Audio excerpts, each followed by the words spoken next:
Hi guys, this is Patrick.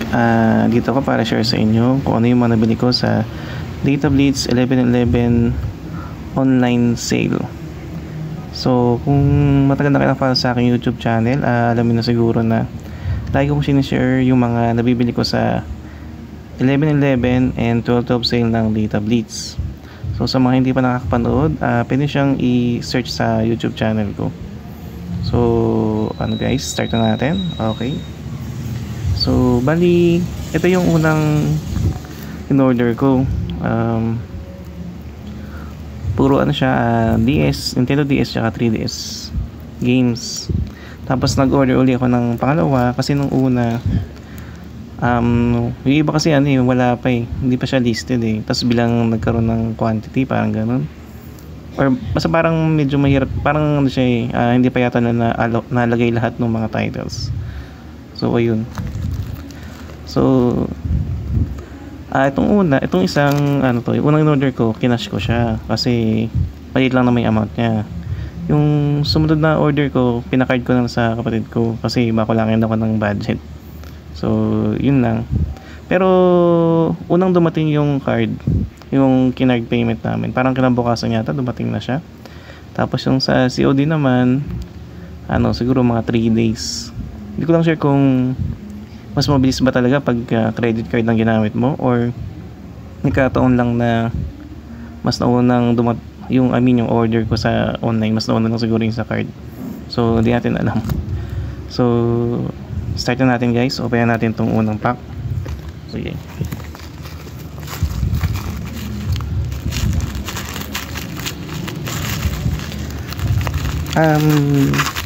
Sa ngayon siya, parang lahat ng games ng 3DS at DS naka 80%. Dati kasi parang selected lang. Parang dati DS lang yung naka 80% Tapos yung Nintendo 3DS parang siya 30%, parang gano'n. Pero siguro ngayon baka talagang pinapaubusan talaga nila. So parang halos wala na rin masyadong title As in konting-konti na lang yung pwede mong orderin.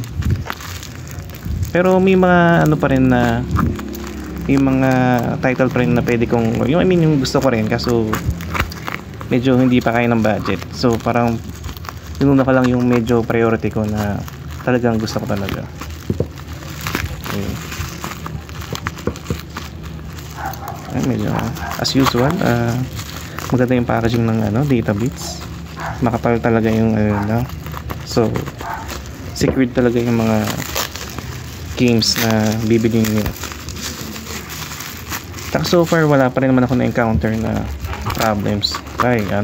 Yung kulang yung order or wala yung games na in-order. Medyo matigas talaga siya.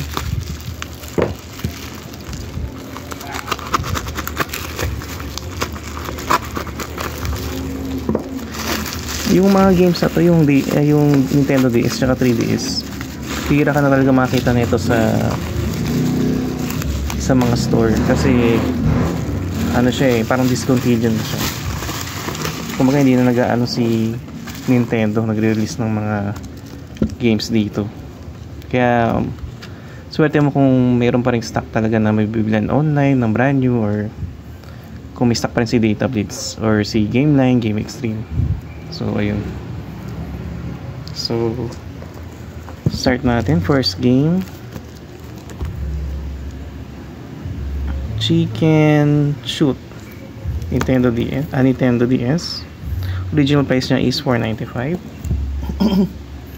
Next, Nintendo DS I Spy Funhouse. Original price is $7.95. Next, Nintendo 3DS game, Lego Ninjago Nindroids. Original price $7.95. Next, Lego Marvel Superheroes Universe in Peril. Original price niya is $9.95. Next, Lego Batman 2 DC Superheroes Nintendo 3DS. Original price is $9.95. Next is Insecticide, Nintendo DS. Ayun, wala siyang SRP pero alam ko ano siya, 495. Kasi matagal ko nang gustong bumili nitong Insecticide kasi mukhang maganda yung game niya. Parang ano siya, parang 3D game siya na side scrolling. Yung parang Crash Bandicoot yung datingan niya. So ayun. Next, That's So Raven, Nintendo DS.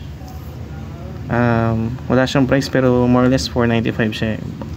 Basta pag Nintendo DS games sa database nasa 495 siya, maliban na lang kung mga Pokemon or yung mga high budget video games, mga ganun. So ayun, next buksan na rin natin itong isa.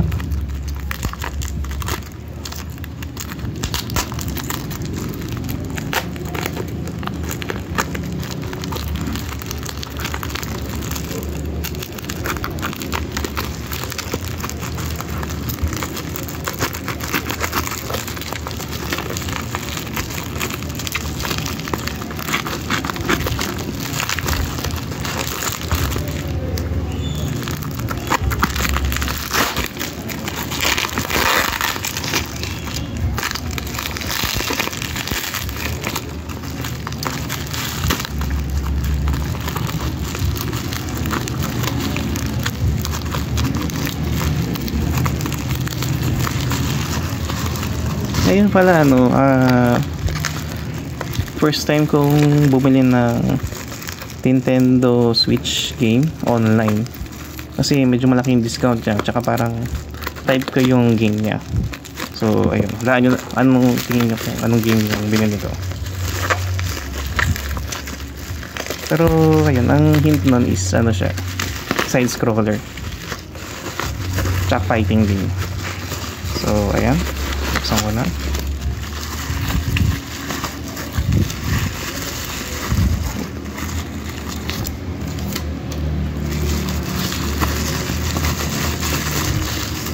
So ilas na natin yung Nintendo Switch game para special. So our first game is Chicken Little Ace in Action. Hindi siya naka-sealed. Tingnan natin yung loob. Ayun, kompleto naman siya. Hindi lang talaga siya naka-sealed. First time ko yata naka-encounter ng hindi sealed na game na ibili ko sa online. Pero maganda sa kanya, siya parang Chrome.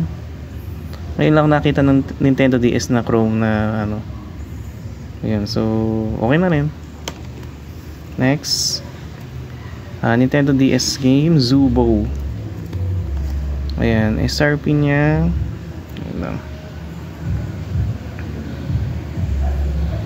nag-glare kasi dun sa ilaw. 495 SRP niya. Sino walang SRP pero 495 more or less tong si Chicken Little Ace in Action. Next game, The Bee Game, Nintendo DS. SRP niya 495. So ngayon ang nag-iisang binili ko na Nintendo Switch game ay Streets of Rage number 4. So ayun, binili ko siya kasi naka-less 30% off siya. Parang ang SRP niya is 1395, tapos discounted price niya is 977. Tapos ang maganda dito, may kasama siyang art booklet tsaka keyring. So hindi ko lang sure kung yung mga previous release niya is may ganun din or ito yung unang release niya. Pero at least ayun, maliban na sa game, yung makakuha kang mga special ayun lang. So all in all, ilan ba yung nabili kong games? Langin natin.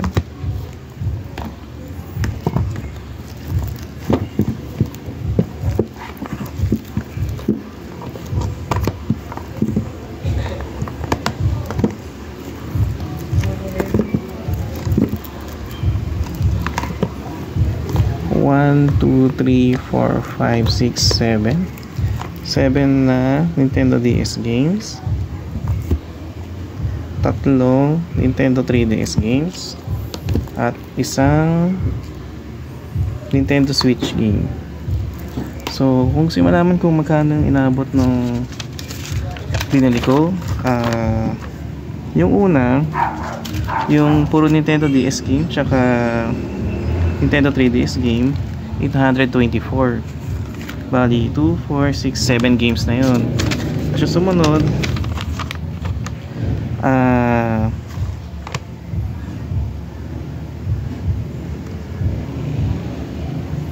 medyo malabo pero parang ano siya, umabot din ako ng 1,300. Yung nagpamahal kasi doon yung Nintendo Switch game, pero yung iba tagda 99 lang siya. Yung dalawang game, yung tawag dito, basta yung ano, yung tatlong game na Nintendo DS at 3DS, ano lang siya, tagda 99 tsaka 148. Tapos yung Nintendo Switch is 977. So ayun guys.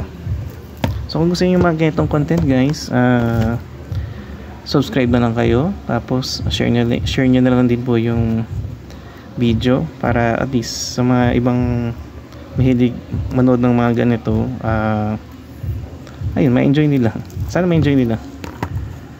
Tapos pagka ano, pag may sale uli ng 12/12 tapos marami magandang titles, baka gumawa uli ako ng ano, share ko uli dito sa YouTube. So ayun guys, sana nag-enjoy kayo. Ayun lang, panoorin na lang ulit yung next video ko. Okay, salamat.